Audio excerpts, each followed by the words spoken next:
Hello everyone, welcome to Okul, India के सबसे affordable learning platform में आप सभी लोगों का एक बार फिर से बहुत बहुत स्वागत है। और आज से हम लोग एक नई सीरीज़ स्टार्ट कर रहे हैं। ये सीरीज़ काफ़ी टाइम से अवेटेड सीरीज़ थी, that was I S F R 2021 India state of forest report की हम लोग यहाँ पर बात करेंगे 2021 की। और काफ़ी समय से इस सीरीज़ का वेट हो रहा था और आज हम लोग फाइनली जाके इस सीरीज़ को स्टार्ट कर रहे हैं।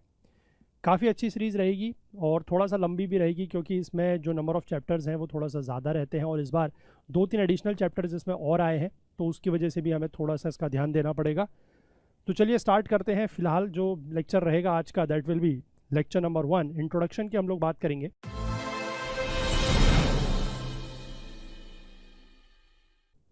तो सबसे पहले देख लेते हैं क्या है ये। देखिए, हम सभी लोगों को पता है, हमने पिछली बार जब 2019 की सीरीज़ करी थी तो वहाँ पर भी हम लोगों ने बात किया था कि फॉरेस्ट सर्वे ऑफ इंडिया यानी कि जो एफएसआई है, और ये ऑर्गेनाइजेशन किसका है? ये ऑर्गेनाइजेशन है आपका ministry of environment, forest and climate change. तो ध्यान रखिएगा, एफएसआई जो है that is forest survey of India जो है, जो कि ministry of environment, forest and climate change के अंतर्गत एक ऑर्गेनाइजेशन है, वो ये क्या करता है? ये सर्वे कंडक्ट करता है। ठीक है, मतलब ये रिपोर्ट जो है, या ISFR जो है वो कौन बनाता है? That is forest survey of India, that is FSI. ठीक है, ये क्या कर रहा है? ये इंडिया के जो फॉरेस्ट हैं उनको क्या कर रहा है? मॉनिटर कर रहा है। इंडिया के ट्री रिसोर्सेज को मॉनिटर कर रहा है और पीरियोडिक असेसमेंट्स होता है। ठीक है, पीरियोडिक असेसमेंट मतलब समय समय पर ये असेसमेंट होता रहता है और जो भी असेसमेंट होती है, जो भी इसकी फाइंडिंग्स होती है, ये उसको बाइनियल पब्लिकेशन, जो इसका India state of forest report है, उसमें प्रेजेंट करता है। बाइनियल का मतलब क्या होता है? एवरी 2 ईयर्स, एवरी 2 ईयर्स मतलब हर 2 साल में एक बार।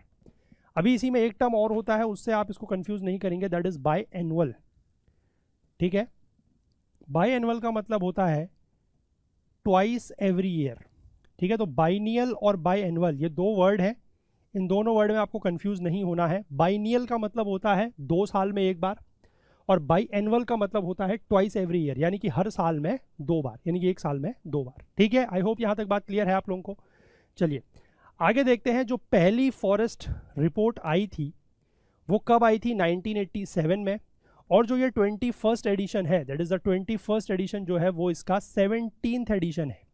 ठीक है, ये थोड़ा सा इंट्रोडक्शन के बारे में बात हो गई कि ministry of forest and climate change के अंतर्गत जो एफएसआई है वो इस रिपोर्ट को पब्लिश करता है। बाइनियल पब्लिकेशन है, यानी कि हर 2 साल में आती है।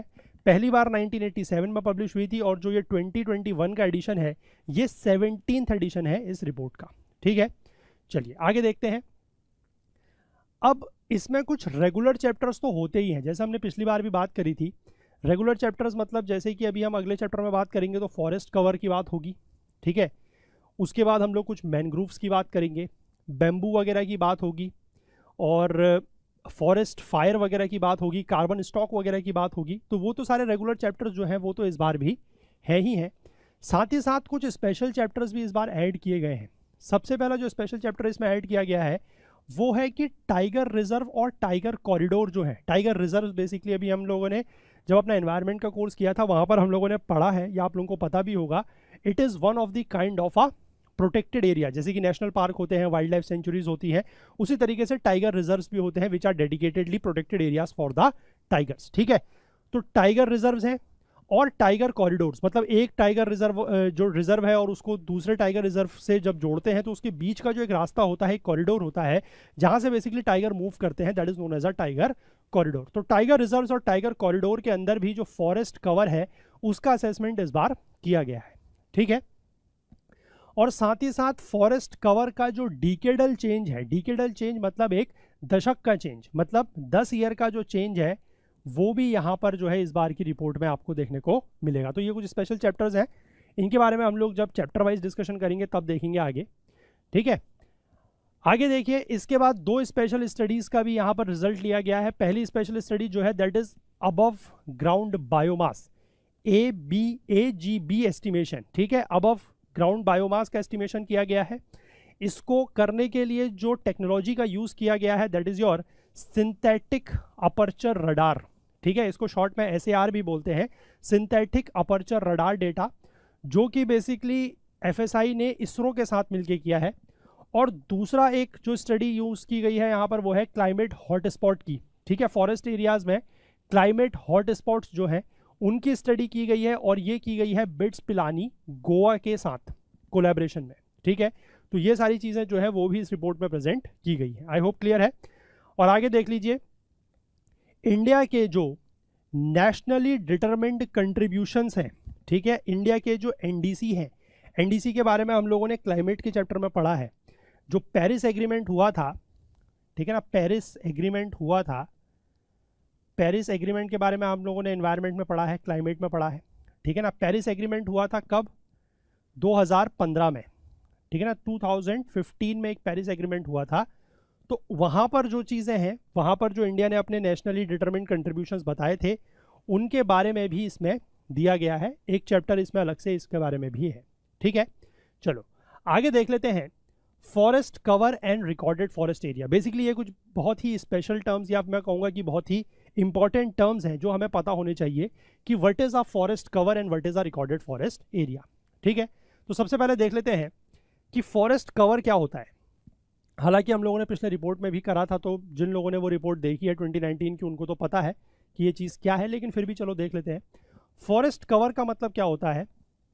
refers to all tree patches that have a canopy density of more than 10%। आपको ध्यान ये रखना है कि जिसमें कैनोपी डेंसिटी 10% या उससे ज़्यादा है, ठीक है। पहली कंडीशन तो ये है।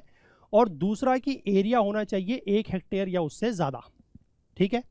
यानी कि ऐसे ट्री पैचेस, यानी कि ऐसे ट्रीज या ऐसे ट्रीज के आप कह सकते हैं ग्रुप ऑफ ट्रीज जिनकी कैनोपी डेंसिटी 10% या उससे ज़्यादा है, और वो 1 या 1 से ज़्यादा हेक्टेयर में फैले हुए हैं। अगर ऐसा है तो हम क्या कह देंगे उसको? फॉरेस्ट कवर, ठीक है। अब यहाँ पर ये तो बात हो गई, 2 कंडीशंस हो गई, और इसके आगे बात ये है कि उसका लैंड यूज़ कुछ भी हो रहा हो, ठीक है, irrespective of the land use, कि वो लैंड मतलब जहाँ पर ये चीज़ें हैं वो किस चीज़ के लिए यूज़ की जा रही है, उसका लैंड यूज़ क्या है, उसका लीगल स्टेटस क्या है, ठीक है, उसको ओन कौन करता है, वो प्राइवेटली ओन्ड है, गवर्नमेंट के द्वारा ओन की जा रही है या फिर कम्युनिटी के द्वारा ओन की जा रही है, उससे यहाँ पर कोई भी फ़र्क नहीं पड़ रहा है, ठीक है। तो ये जो है ऑर्चार्ड्स, ऑर्चार्ड्स मतलब जहाँ पर फ्रूट्स वगैरह उगाए जाते हैं, ऑर्चार्ड्स, वहाँ पर बैम्बू भी इसमें इंक्लूड हो सकता है, इसमें पाम वगैरह भी इंक्लूड हो सकता है, ठीक है। ये सारी चीज़ें जो है वो फॉरेस्ट कवर के अंतर्गत आएंगी। बस 2 इंपॉर्टेंट कंडीशंस जो हमें ध्यान रखनी है या जो हमें पता होनी चाहिए वो क्या है कि एक तो हमारा जो कैनोपी डेंसिटी है वो 10% या उससे ज़्यादा होनी चाहिए, और दूसरा कि 1 हेक्टेयर या उससे ज़्यादा के एरिया में वो फैली हुई होनी चाहिए, ठीक है। आई होप बात क्लियर है। अब ये टर्म तो हो गया फॉरेस्ट कवर, ठीक है। अगला एक टर्म आता है that is the recorded forest area. Recorded forest area या सिंपली इसको फॉरेस्ट एरिया भी बोला जाता है। ये क्या है? देखिए, it refers to all the geographical areas recorded as forest in the government records. बस इतना भी अगर आप समझ गए तो आपके लिए बात हो गई कंप्लीट। क्या मतलब है कि ऐसा एरिया, ठीक है, ऐसा ज्योग्राफिकल एरिया, ऐसा भौगोलिक क्षेत्र जो सरकारी रिकॉर्ड में, जो गवर्नमेंट के रिकॉर्ड में एज अ फॉरेस्ट क्या है? रिकॉर्डेड है, ठीक है। अब वहां पर आज की डेट में प्रेजेंट कंडीशन में फॉरेस्ट है या नहीं है उससे नहीं फर्क पड़ता। अगर वो सरकारी रिकॉर्ड में, सरकारी आंकड़ों में अगर वो एज अ फॉरेस्ट रिकॉर्डेड है तो उसको बोला जाता है रिकॉर्डेड फॉरेस्ट एरिया या फिर फॉरेस्ट एरिया। ये नाम से ही क्लियर है, रिकॉर्डेड फॉरेस्ट एरिया, ठीक है। और यहां पर ये बात साफ साफ लिखी हुई गई है कि इर्रिस्पेक्टिव ऑफ द फॉरेस्ट, ठीक है, sorry, irrespective of the actual trees growing. वही मैंने आपको बताया कि वहां पर ट्री ग्रो हो रहे हैं या नहीं हो रहे हैं उससे नहीं फर्क पड़ता। अगर वो सरकारी आंकड़ों में, सरकारी रिकॉर्ड में अगर एज अ फॉरेस्ट है तो उसको हम क्या बोल देंगे? रिकॉर्डेड फॉरेस्ट एरिया या फिर फॉरेस्ट एरिया, ठीक है। क्लियर हो गई बात?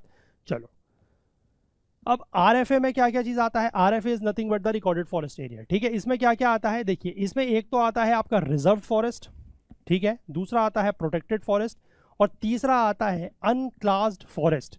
ये बेसिकली हमारा जो एक इंडियन फॉरेस्ट एक्ट है 1927 का, उसके अंतर्गत ये कुछ क्लासेस बनाई गई है कि रिजर्व फॉरेस्ट है, प्रोटेक्टेड फॉरेस्ट है या अनक्लास फॉरेस्ट है। तो इस तरीके के 3 तरीके के फॉरेस्ट जो हैं वो किस में आते हैं, वो किसका पार्ट है? They are the part of या they are the subcategories और subclasses of recorded forest area या फिर फॉरेस्ट एरिया, ठीक है। आई होप बात क्लियर है। ये तो बात हो गई नेशनल लेवल पर, क्योंकि नेशनल लेवल पर ये जो एक्ट है वो काम करता है, that is Indian forest act. और बाकी अपने अपने राज्यों के भी कुछ फॉरेस्ट एक्ट होते हैं, उनके अंतर्गत भी अगर कोई एरिया गवर्नमेंट रिकॉर्ड में एज अ फॉरेस्ट रिकॉर्डेड है तो उसको क्या बोल दिया जाएगा, रिकॉर्डेड फॉरेस्ट एरिया या फिर फॉरेस्ट एरिया। ठीक है, बात क्लियर हो गई। ध्यान रखिएगा, मैंने आपको दो इंपॉर्टेंट पॉइंट बताए हैं और दो इंपॉर्टेंट टर्म्स हैं, इनके साथ कंफ्यूज नहीं होना है। One is your forest cover. Forest cover मतलब जहां पर कैनोपी डेंसिटी 10% या उससे ज्यादा है, और साथ ही साथ जो एरिया जिस क्षेत्र में वो फैला हुआ है वो 1 हेक्टेयर या उससे ज्यादा है। अगर ये दोनों कंडीशन फुलफिल होती है तो हम क्या कहेंगे, that is the forest cover. अब उसमें बैम्बू भी आ सकता है, ऑर्चार्ड भी आ सकता है, पाम भी आ सकता है, और साथ ही साथ लैंड यूज और ओनरशिप का भी उसमें हमें नहीं देखना है कि वो ओनर, उसका ओनर कौन है, गवर्नमेंट है, प्राइवेट है, या लैंड उसका यूज कैसे हो रहा है, उससे नहीं फर्क पड़ता। ठीक है, बस दो ही कंडीशन फुलफिल होनी चाहिए कि कैनोपी डेंसिटी 10% या उससे ज्यादा और 1 हेक्टेयर या उससे ज्यादा में वो फैला हुआ होना चाहिए, that is your forest cover. यानी कि ये एक तरीके से आप कह सकते हैं दिस इज योर एक्चुअल, कि कितने पेड़ हमारे पास हैं वो हमें एक्चुअल कहां से पता लगेगा, एक्चुअल हमें पता लगेगा फॉरेस्ट कवर से। ठीक है ना, बात क्लियर हो गई। चलो, इसके बाद रिकॉर्डेड फॉरेस्ट एरिया का मतलब मैंने आपको बता दिया कि ऐसा एरिया जो सरकारी आंकड़ों में, चाहे वो स्टेट गवर्नमेंट हो चाहे वो सेंट्रल गवर्नमेंट हो, उसके आंकड़ों में, उसके रिकॉर्ड्स में अगर कोई भी area as a forest recorded है उसको बोल दिया जाएगा रिकॉर्डेड फॉरेस्ट एरिया या फिर फॉरेस्ट एरिया। अब वो वहां पर एक्चुअल में पेड़ है या नहीं है उससे नहीं फर्क पड़ता। ठीक है, चलो आगे देख लेते हैं। अब इसके बाद देखो यहां पर इसे लिखा क्या है कि रिकॉर्डेड फॉरेस्ट एरिया में कुछ ब्लैंक एरियाज भी हो सकते हैं, क्योंकि रिकॉर्डेड फॉरेस्ट एरिया का मतलब मैंने आपको बता दिया जो गवर्नमेंट रिकॉर्ड्स में एज अ फॉरेस्ट है, लेकिन वहां पर एक्चुअल में फॉरेस्ट है या नहीं है नहीं पता हमें, क्योंकि ये तो सरकारी आंकड़ों में है। ठीक है ना, तो आरएफए में कुछ ब्लैंक एरियाज भी हो सकते हैं जहां पर ट्री कैनोपी डेंसिटी क्या हो सकती है, 10% से कम भी हो सकती है। जैसे कि मान लीजिए कुछ डिग्रेडेड लैंड्स हैं, मतलब ऐसे लैंड जो आज की डेट में डिग्रेड हो चुके हैं, लेकिन हो सकता है कि पहले जब गवर्नमेंट के रिकॉर्ड बने हो तब ये वहाँ पर फॉरेस्ट हो, तो उन्होंने एज अ फॉरेस्ट उसको रिकॉर्ड किया हुआ है। ठीक है ना, या फिर वेटलैंड्स हो सकते हैं, रिवर्स हो सकते हैं, मैनग्रोव्स में कुछ क्रीक्स वगैरह हो सकते हैं। ठीक है ना, स्नो कवर्ड एरियाज हो सकते हैं, ग्लेशियर्स हो सकते हैं, या फिर अदर कुछ और स्नो कवर्ड एरियाज हैं, एल्पाइन पेस्चर्स हैं हमारे, डेजर्ट्स हैं, कोल्ड डेजर्ट्स, ग्रासलैंड एक्सेट्रा। यानी कि ये कुछ ऐसे एरियाज हो सकते हैं जो है तो रिकॉर्डेड फॉरेस्ट एरिया, ठीक है, सरकारी आंकड़ों के हिसाब से यहाँ पर फॉरेस्ट है, लेकिन एक्चुअल में ऐसा हो सकता है कि वहां पर ट्री कैनोपी डेंसिटी जो है वो 10% या उससे कम है, तो ये फॉरेस्ट कवर में इंक्लूड नहीं होगा। ठीक है ना, बात क्लियर हो गई। चलो, तो एज पर the definition of the forest cover used in ISFR, फिर से ध्यान दीजिएगा फॉरेस्ट कवर वर्ड आया है, ये दो वर्ड बहुत इंपॉर्टेंट है, that is forest cover and forest area या फिर रिकॉर्डेड फॉरेस्ट एरिया। ठीक है ना, फॉरेस्ट कवर मतलब मैं आपको फिर से एक बार रिमाइंड करा दूं, this is the actual area, जो एक्चुअल एरिया की हम लोग बात कर रहे हैं, that is your forest cover. ठीक है, तो जो डेफिनेशन यहां पर आईएसएफआर में फॉरेस्ट कवर की यूज होती है वो क्या है, such blank areas in RFA are excluded from the assessment of the forest cover. यानी कि इस तरीके के जो ब्लैंक एरियाज है फॉरेस्ट कवर में, उसको क्या कर लिया गया है, फॉरेस्ट कवर से उसको एक्सक्लूड कर लिया गया है। ठीक है, यानी कि there are areas outside the RFA comprising tree patches of more than 1 hectare in area with canopy density of 10% and above. यानी कि फॉरेस्ट कवर क्या है, फॉरेस्ट कवर वो है जो आरएफए के बाहर का एरिया भी हो सकता है, क्योंकि मैंने आपको बताया फॉरेस्ट कवर होने के लिए सिर्फ दो ही कंडीशन है, कैनोपी डेंसिटी 10% या उससे ज़्यादा और 1 हेक्टेयर या उससे ज़्यादा के एरिया में वो फैला हुआ होना चाहिए। अब वो फॉरेस्ट एरिया जो है या रिकॉर्डेड फॉरेस्ट एरिया है उसके अंतर्गत आ रहा है या नहीं आ रहा है उससे फ़र्क नहीं पड़ता, उससे फॉरेस्ट कवर की डेफिनेशन में फ़र्क नहीं पड़ता है। ठीक है ना, आई होप बात क्लियर है। अब ऐसे कुछ एरियाज देखो, प्राइवेट और कम्युनिटी लैंड्स भी हो सकते हैं, मैंने आपको बताया पहले ही कि ओनरशिप का भी यहाँ पर नहीं देखना है हमें कि कौन उसको ओन कर रहा है। ठीक है, रोड हो सकती है, रेल हो सकते हैं, कैनाल साइड के प्लांटेशंस हो सकते हैं, जैसे कि रोड साइड में प्लांटेशंस वगैरह किए जाते हैं। आपने बहुत जगहों पर देखा होगा कि जैसे डिवाइडर वगैरह में प्लांटेशंस होते हैं। ठीक है, रोड साइड में प्लांटेशंस भी होते हैं इसी तरीके से। फिर रेलवे के कोने में अब जो रेलवे लाइन होती है उसके भी साइड साइड में प्लांटेशंस होती हैं। तो वो सारे के सारे भी अगर ये दो जो क्राइटेरियाज हैं उनको अगर फुलफिल कर रहा है कि 10% से ज़्यादा की कैनोपी डेंसिटी है और 1 हेक्टेयर या उससे ज़्यादा के एरिया में फैले हुए हैं, तो उनको फॉरेस्ट कवर की डेफिनेशन के अंतर्गत लिया जाएगा। ठीक है, रबर, टी और कॉफ़ी के प्लांटेशंस भी हो सकते हैं similarly and are included in the assessment of forest cover. तो ये सारे के सारे फॉरेस्ट कवर में इंक्लूडेड हैं। इसीलिए आरएफए जो है that is your recorded forest area, जो सरकारी आंकड़ों में एरिया फॉरेस्ट है और जो फॉरेस्ट कवर है वो ओवरलैप करते हैं, वो कहीं कहीं पर ओवरलैप करते हैं, but they too are not coterminous. Coterminous का मतलब है कि ये दोनों के दोनों की बाउंड्री सेम हो, ऐसा ज़रूरी नहीं है। मैं इसको अभी आपको आगे डायग्राम से समझाऊंगा, आपको समझ में आएगा। ये देखिए, आई होप आपको ये डायग्राम दिख रहा होगा, समझ में आ रहा होगा। ये जो आपको बीच का एरिया दिख रहा है, ये जो बीच वाला एरिया दिख रहा है, ये क्या है?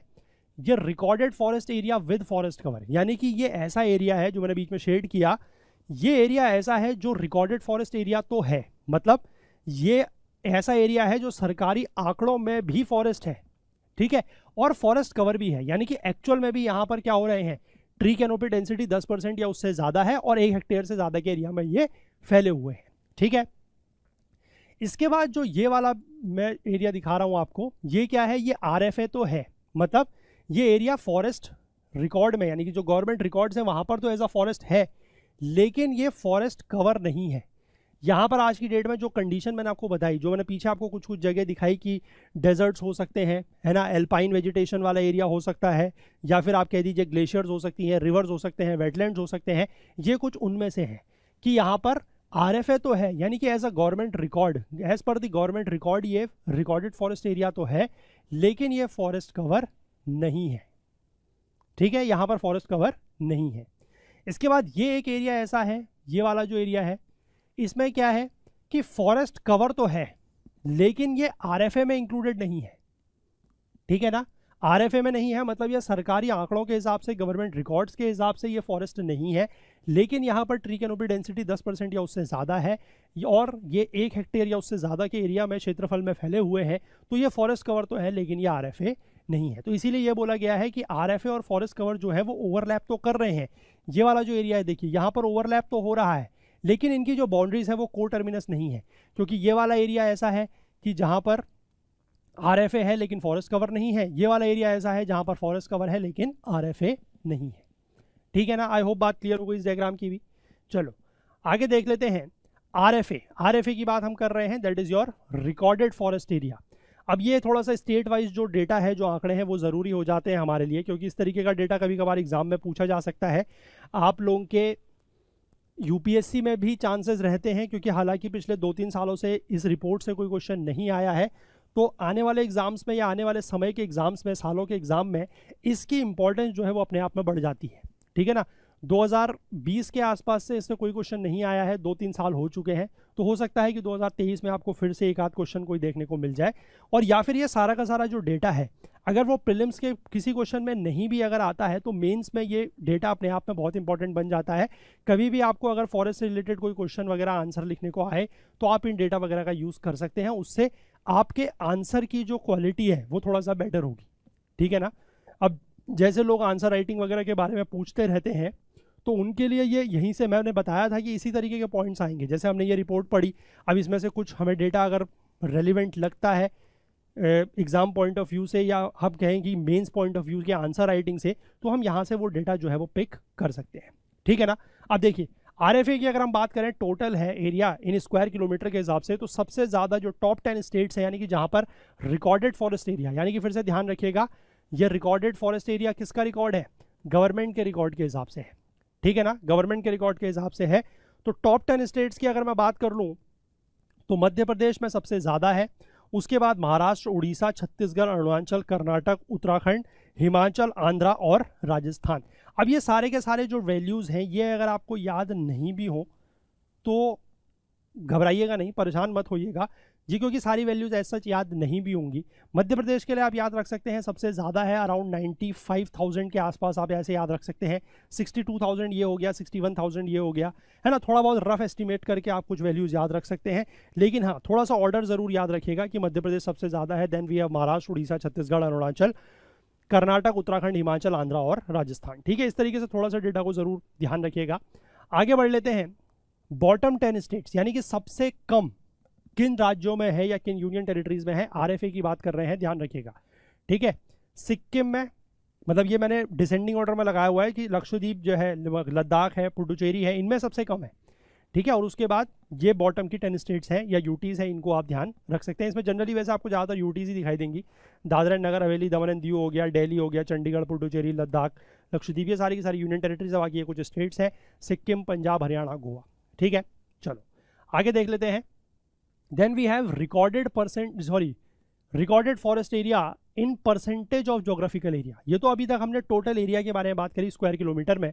अब अगर हम लोग बात कर लेते हैं टॉप 10 स्टेट्स और यूनियन टेरिटरीज की, कि किस राज्य का परसेंटेज वाइज एरिया सबसे ज़्यादा है रिकॉर्डेड फॉरेस्ट एरिया में, तो सिक्किम की अगर हम बात करें तो सबसे टॉप पर है। सिक्किम का 82.31% एरिया, मतलब जो पूरे के पूरे सिक्किम का एरिया है, जैसे मान लीजिए मैं आपको एग्जांपल के तौर पे बताऊं कि अगर मान लीजिए सिक्किम का टोटल एरिया जो है, सिक्किम का मतलब इस वैल्यू का मतलब क्या है ये भी समझ में आना चाहिए। सिक्किम का अगर टोटल एरिया मान लीजिए 100 स्क्वायर किलोमीटर है, तो उसमें से 82.31 स्क्वायर किलोमीटर एरिया क्या है, that is your recorded forest area.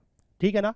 Similarly बात कर लीजिए, सिक्किम है, मणिपुर, उत्तराखंड, हिमाचल, अरुणाचल, त्रिपुरा, नागालैंड, छत्तीसगढ़, मेघालय और उड़ीसा। अब यहाँ पर आपको एक इंपॉर्टेंट चीज़ देखने को मिलेगी, वो ये है कि इसमें मोस्ट ऑफ द स्टेट्स जो है वो या तो नॉर्थ ईस्टर्न स्टेट्स हैं, जैसे कि सिक्किम हो गया, मणिपुर हो गया, अरुणाचल हो गया, त्रिपुरा, नागालैंड, मेघालय, ठीक है ना। और या फिर आप देख लीजिए कि कुछ हिली स्टेट्स भी हैं, जैसे कि उत्तराखंड है, उत्तराखंड इज अ हिली स्टेट। सिक्किम को भी आप हिली स्टेट में ही ले सकते हैं, वैसे तो वो नॉर्थ ईस्ट में जनरली नहीं आता, नॉर्थ ईस्ट +1 कहते हैं उसको, ठीक है। उत्तराखंड हो गया, हिमाचल हो गया, these are some of your hilly states and north eastern states, जो कि आपके recorded forest area as the percentage of geographical area सबसे ज़्यादा यहाँ पर पाया जाता है। ठीक है। इसके बाद अगर हम देख लें बॉटम 10 स्टेट्स में, तो बॉटम 10 स्टेट्स में भी मैंने डिसेंडिंग ऑर्डर में लिया हुआ है। लक्षद्वीप हो गया, लद्दाख हो गया, then we have Puducherry, Haryana, Punjab, Delhi, UP, Bihar और गुजरात। बिहार, राजस्थान एंड गुजरात। ठीक है। यहाँ पर जो रिकॉर्डेड फॉरेस्ट एरिया है वो बहुत ही कम है, जैसे कि दिल्ली में आप देख सकते हैं कि सिर्फ 6.95% of the total geographical area of Delhi is under the recorded forest area. ये ध्यान रखिएगा, रिकॉर्डेड फॉरेस्ट एरिया है, फॉरेस्ट कवर नहीं है।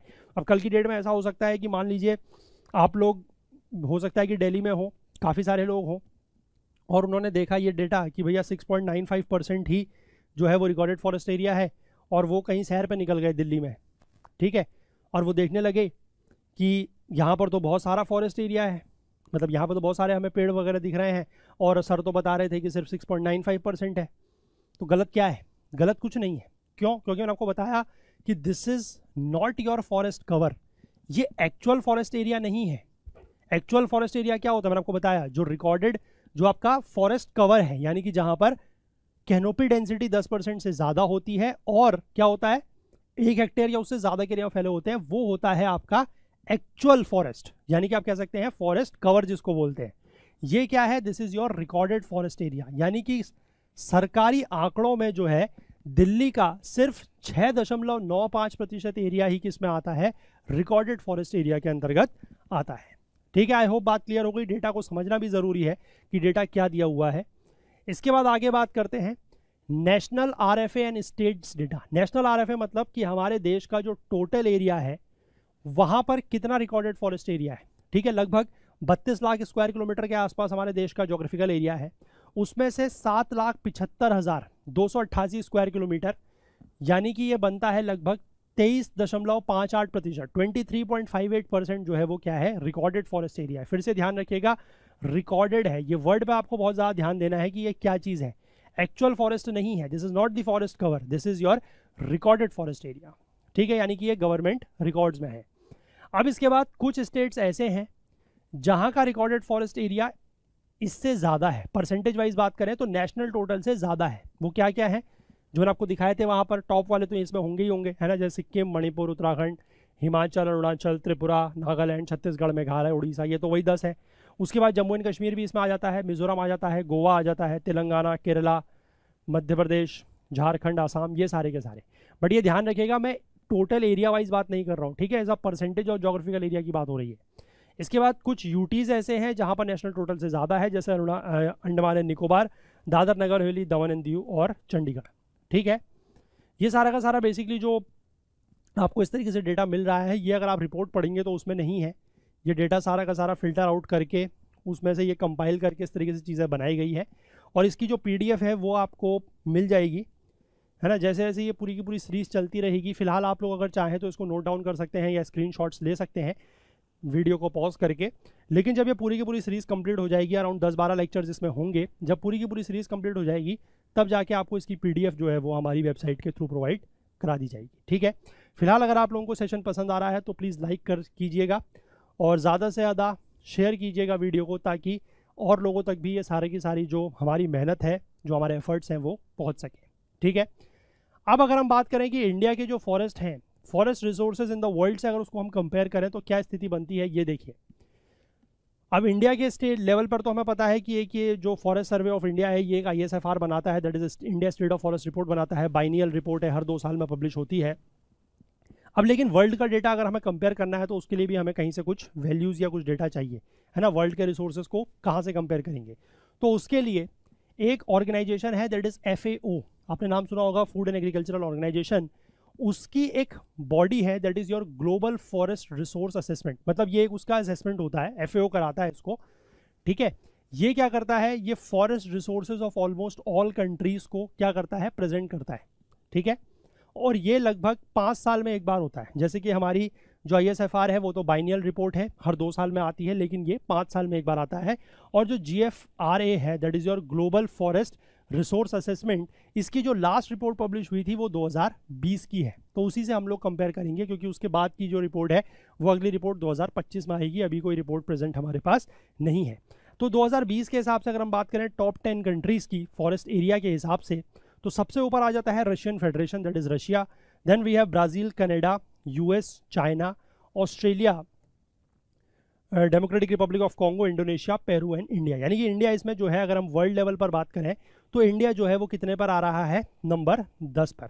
और ये किस हिसाब से डेटा बना हुआ है, ये फॉरेस्ट एरिया के हिसाब से डेटा बना हुआ है। ठीक है ना, फॉरेस्ट एरिया के हिसाब से ये डेटा बना हुआ है। तो उसके हिसाब से आप देख सकते हैं कि रशिया में लगभग 8,15,312 उतने 1000 हेक्टेयर्स जो है वो क्या है, फॉरेस्ट एरिया है। ठीक है, इंडिया में सिर्फ 72,000 के आसपास है फॉरेस्ट एरिया। ठीक, इसके बाद अगर हम लोग बात कर लें percentage of world forest area की, तो percentage of world forest area मतलब रशिया का में जो है वो पूरे के पूरे वर्ल्ड का 20% फॉरेस्ट कहाँ पर है, रशिया में। इंडिया में जबकि सिर्फ कितना है, 2%। ठीक है, और परसेंटेज ऑफ कंट्री एरिया की अगर हम लोग बात कर लें तो रशिया का जो पूरा का पूरा कंट्री का एरिया है उसका 49% क्या है, फॉरेस्ट है, जबकि इंडिया में सिर्फ 24% है। ठीक है, ये 24.3% भी आपको इसलिए दिख रहा है क्योंकि ये डेटा 2020 का है, 22 का डेटा भी हम लोग देख चुके हैं कि कितना है। ठीक है ना, इसके बाद अगर हम बात करते हैं, फिर से कुछ वही बात है कि डिकेडल चेंज की, कि पिछले 10 सालों में 2010 से लेकर 2020 तक इसमें क्या चेंज हुआ है, क्या एनुअल नेट गेन रहा है, वो हम देखेंगे। तो 10 से लेकर 20 तक अगर बात करें तो इंडिया जो है वो तीसरे नंबर पर आ रहा है। ठीक है, और यहाँ पर जो चीज़ हुई है, यानी कि जो एनुअल फॉरेस्ट एरिया गेन हुआ है, that is the annual forest area gain है ये। ठीक है, मतलब 10 साल डिवाइडेड बाय 10, मतलब 10 से लेकर 20 तक में कितना चेंज हुआ है, दैट इज़ डिवाइडेड बाय 10, तो उससे हमें एनुअल वैल्यू मिलेगी, मतलब एक साल में कितना चेंज हुआ है। तो इंडिया की हम बात करें तो 266 मिलियन हेक्टेयर्स। ठीक है, 266 मिलियन हेक्टेयर जो है वो यहाँ पर बढ़ा है। और 2010 के परसेंटेज के हिसाब से बात करें तो लगभग 0.38% बढ़ा है। सबसे ज़्यादा जो है वो चाइना में बढ़ा है, सेकंड नंबर पर ऑस्ट्रेलिया आ जाता है, तीसरे पर इंडिया, फोर्थ में आपका Chile, Vietnam, Turkey, US, France, Italy and Romania. ठीक है, अब मैंने आपको एक बार ज्योग्राफी की क्लासेस में या ज्योग्राफी के किसी सेशन में बताया था कि ज्योग्राफी थ्रू मैप्स की प्रैक्टिस करने का सबसे बढ़िया तरीका ये है कि आपको जिस भी जगह का नाम नहीं पता, मतलब लोकेशन उसकी मैप में नहीं पता है, उसको मैप में देखते रहिएगा। ठीक है, तो वो चीज़ आपकी हमेशा, या वो जो काम आपको करना है, वो जो टास्क करना है, वो हमेशा वैलिड है।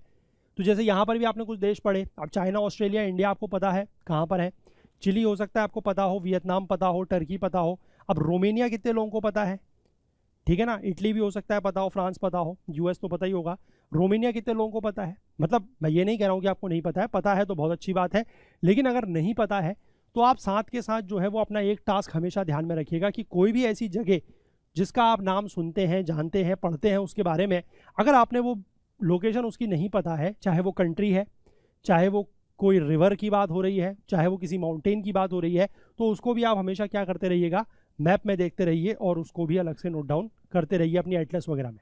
ठीक है ना, उससे आपकी ज्योग्राफी थ्रू मैप्स भी साथ साथ प्रिपेयर होता जाएगा। ठीक है, सिमिलरली जब आप न्यूज़ वगैरह पढ़ते हैं तो वहाँ पर भी करिए इसको, जब हम न्यूज़ वगैरह स्टार्ट करेंगे तो वहाँ पर हम भी इसको देखेंगे।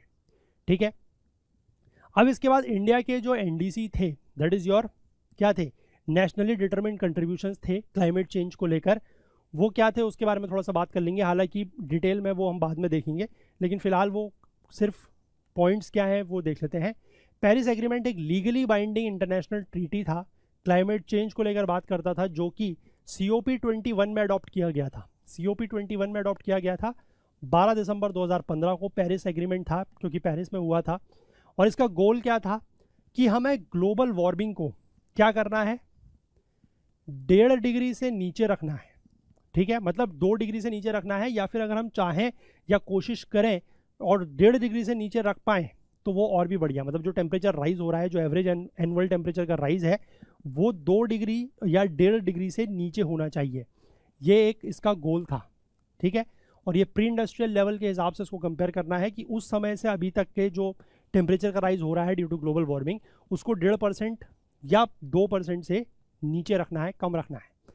ठीक है, अब इंडिया के जो कंट्रीब्यूशंस हैं इसमें, जो इंडिया ने अपने नेशनल डिटरमिन्ड कंट्रीब्यूशंस बनाए हैं, वो क्या है? सबसे पहला तो ये है कि सस्टेनेबल लाइफस्टाइल।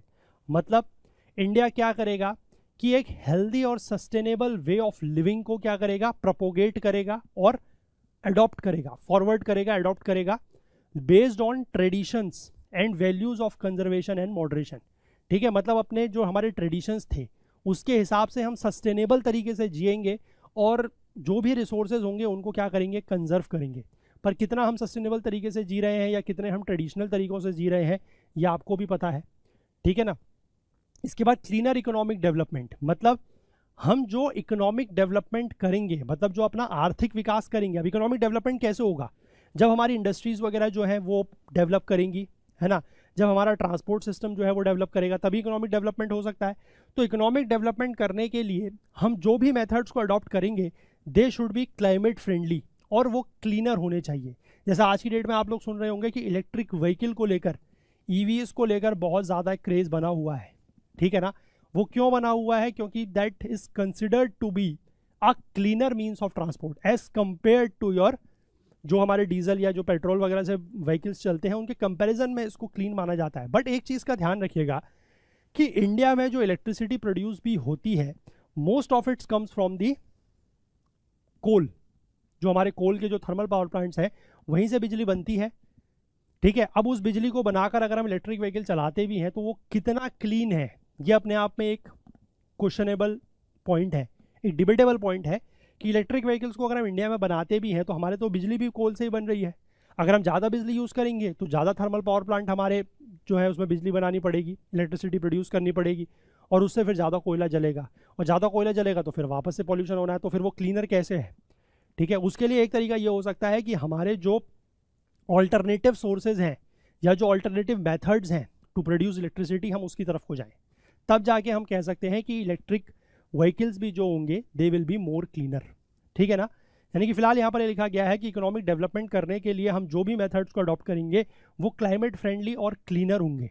ठीक है, अगला पॉइंट ये लिखा गया है कि हमारा जो GDP का एमिशन है, जो एमिशन इंटेंसिटी है, उसको हम कम करेंगे। यानी कि 2005 के लेवल से हम कंपेयर करें तो 2030 तक हम 33 से 35%, 30 to 35% अपना क्या करेंगे, एमिशंस को रिड्यूस करेंगे। जो भी हम एमिट कर रहे हैं कार्बन वगैरह, उसको कम करेंगे। ठीक है, अगला पॉइंट है कि non fossil fuel based electricity का हम लोग शेयर बढ़ाएंगे। फॉसिल फ्यूल बेस्ड इलेक्ट्रिसिटी क्या होती है? वही मैंने आपको बताया, कोल, पेट्रोलियम, नेचुरल गैस वगैरह जो है वो फॉसिल फ्यूल बेस्ड है। ठीक है ना। फॉसिल्स क्या होते हैं? बेसिकली जो प्लांट्स और एनिमल्स डीके हो जाते हैं, डिकम्पोज होते हैं, उससे जो एनर्जी हमें मिलती है और उसका जो यूज़ करके हम लोग इलेक्ट्रिसिटी वगैरह बनाते हैं, वो हो गया फॉसिल फ्यूल बेस्ड। तो हम नॉन फॉसिल की तरफ को जाएंगे, ऐसा इसमें बताया है। मतलब जो हमारा टोटल इलेक्ट्रिक पावर का क्या है, इंस्टॉल्ड कैपेसिटी है, उसका लगभग 40%, 40% ऑफ इट हम क्या करेंगे, नॉन फॉसिल फ्यूल बेस्ड बनाएंगे 2030 तक। ठीक है, अब ये सारी चीज़ हम खुद तो कर नहीं पाएंगे क्योंकि इतना पैसा हमारे पास तो है नहीं। तो क्या करेंगे, help of transfer of technology, मतलब किसी और देश से हम लोग टेक्नोलॉजी लेंगे, that is known as the transfer of technology, और लो कॉस्ट इंटरनेशनल फाइनेंस लेंगे। मतलब बाहर से पैसा लेंगे, विदेशों से पैसा लेंगे, लेकिन वो लो कॉस्ट में होगा। मतलब उसका जो ब्याज वगैरह है, जो इंटरेस्ट वगैरह है, वो बहुत ज़्यादा नहीं होगा, और including from the green climate fund. Green climate fund के बारे में हम लोगों ने एनवायरनमेंट में भी पढ़ा है कि UNFCCC जो है, United nation convention on UNFCCC, sorry,